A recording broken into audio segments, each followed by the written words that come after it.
The Boy in the Golden City, written and read by Tony College. I have often visited you in my heart, Golden City. Beyond the setting sun, I know you're there. A bird's song awakens my heart and tells me that beyond the stars, and yet closer than my breath, you live, and in your life I belong. The gold of the city is not its prize. The gold reflects the radiance of the beloved. By morning, when he walks from his chamber into the open air of his royal courtyard, the glory of his face flows mightily and sweetly into all the earth. When the sun smiles, the light intensifies, and even the mountain on which the city sits seems to dance. When the king is angered, the light becomes heavy like fire, and the earth fears afresh the majesty of the king. A holy fear it is, and it makes his servants love him even more. The earth feels the movements of his heart. Whether he laughs or commands, everything he does is wonderful, and everything he does is holy. Like the sound of many waters is his voice, and none can stand before him without feeling the most beautiful and terrifying sense of awe. He rules righteously, and in the light of his countenance is life. I have longed for the Golden City ever since I visited it as a boy, and after many years of keeping it to myself, I have decided to share my adventure with you, my dear grandchildren, lest I fail to share my hope with those whom I care for most. Into the air I sprang like a grasshopper about to be squashed by a gardener's boot. I was the youngest of 7 siblings and happened to be lying down in the lawn with my eyes closed. "Jump on, Samuel," I heard as I saw 3 boys and 3 girls running towards me ready to dive. Hopping to my feet in the nick of time, I ran from the rowdy, rushing mob towards the woods. They easily caught me, but instead of being tackled and trampled, I was only tagged, and their chase became a race when my sister Cynthia yelled, "Last one to the woods is a rotten egg." I wasn't only the smallest, I was the slowest, and I was quite used to being called a rotten egg. They all reached the woods and continued running to Fort Tree Fortress, a collection of tree houses about 30 yards into the woods. I followed until I lost sight of them and decided to wander around, breaking fallen branches by hitting them against trees, which was a habit of mine, when all of a sudden I was captivated by a strange sight. An opening in the side of a large tree. It appeared to be a perfect circle about 2 feet in diameter, and it seemed to be glowing. I took a twig from the dead tree above me and poked myself to make sure I wasn't dreaming. Convinced I was awake and transfixed by the growing opening in the tree, I made haste to investigate the strange sight. But as soon as I did, the hole grew, and I began to feel as though a gravitational force was pulling me towards the opening. And before I knew it, my feet were off the ground and I entered the tree. I was now falling through what seemed to be a tunnel of light. I felt as though I was falling, but with no fear, and in a way it seemed as though I was falling up. I couldn't see anything other than the brightest, blinding light imaginable, and it kept getting brighter. But even though I saw nothing else, I felt as though I was seen. I was aware that I was seen by someone great who loved me, and all of my being anticipated what was coming, although I knew not what it was. I began to feel as though I was now being seen by many who were happily expecting my arrival. I never felt so welcome in my life, and before I knew it, I was there. My bare feet were standing in the greenest of grass, glowing as soft green glass in the sun. With eyes of curiosity and kindness, a small crowd looked upon me. The grass itself seemed to hug my feet. Songs began to flow from the mouths of onlookers, songs of joy, wonder, peace, and praise that seemed to wrap around me, causing me to join in their dancing. They weren't singing to me, but they were singing to another, seemingly because of me, as though they were thanking some great being for bringing me to visit their land. Rivers and mountains, smiling faces and the beautiful souls that I could see in their bright eyes brought me to tears, and I asked, "Where am I?" A jolly plump man smiled and proclaimed, "Samuel, welcome to the Golden City." I smiled with wide eyes and was speechless. Waves of emotion welled up in me, joy unspeakable, and yet a sort of grief at the thought of how my whole life up until this time had been without this. Colors that my eyes had never beheld, sounds that my ears had never heard, filled my eyes, my ears, and my soul. The group began walking on a crystal clear, gold-like path, and I was in the middle of them. It felt as though we were on our way to somewhere, though I had no clue where we were going.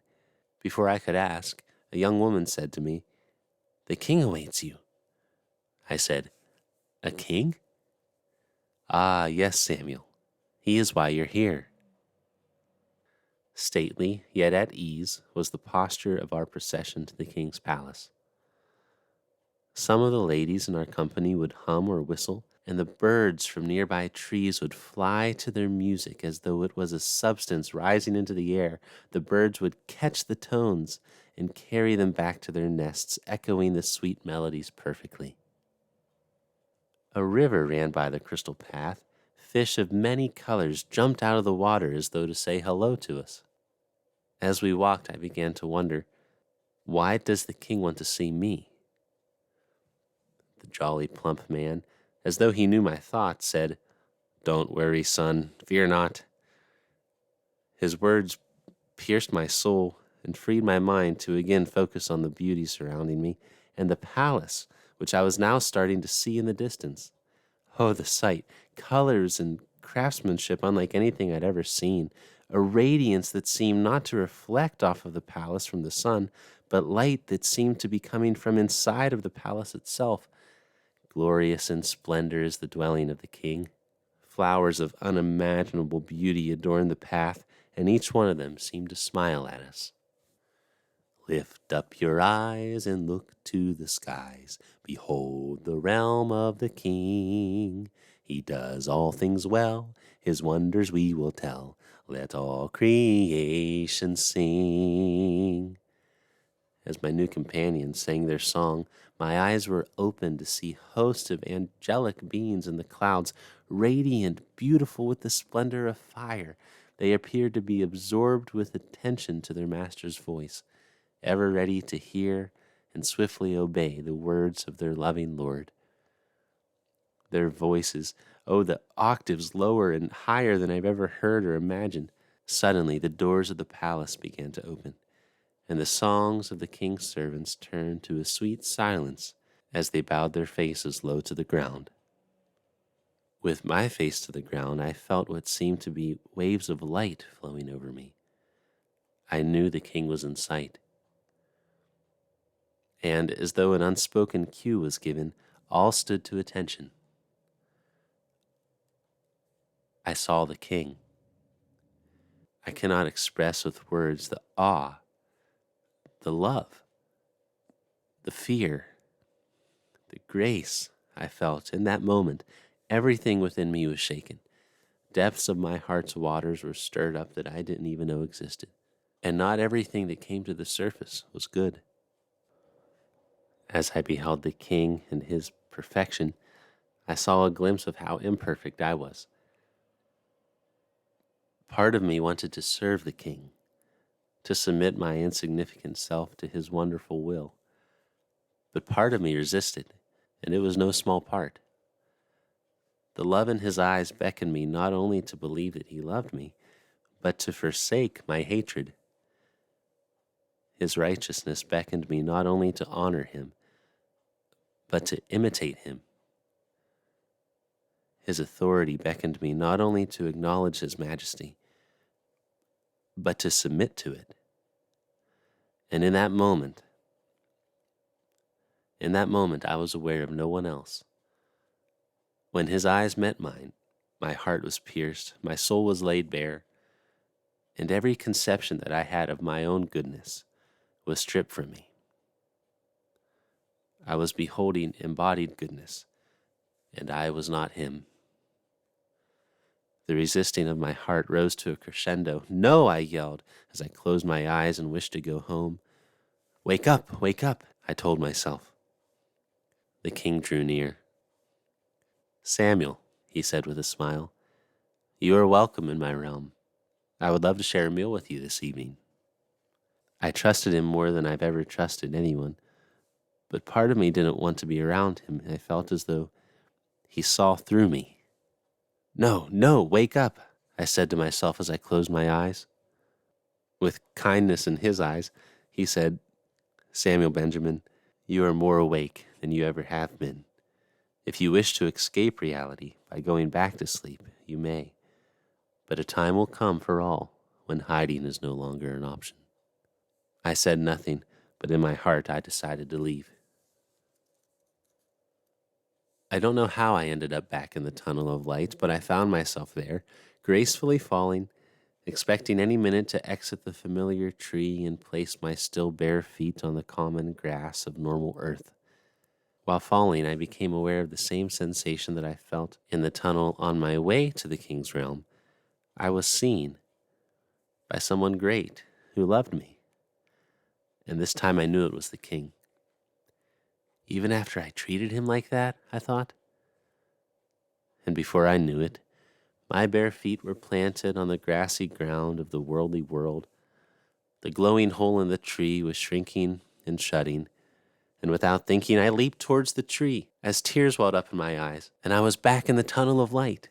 Through my tears, which were now partially tears of joy, I exclaimed, "Thank you," knowing the king would hear. "Are you hungry, Samuel?" the king asked as I suddenly appeared at his table. Yes, sir, thank you," I said with wide eyes as I fumbled for words. "Help yourself," the king said, smiling. This concludes part 1 of Samuel's account of his journey to the Golden City.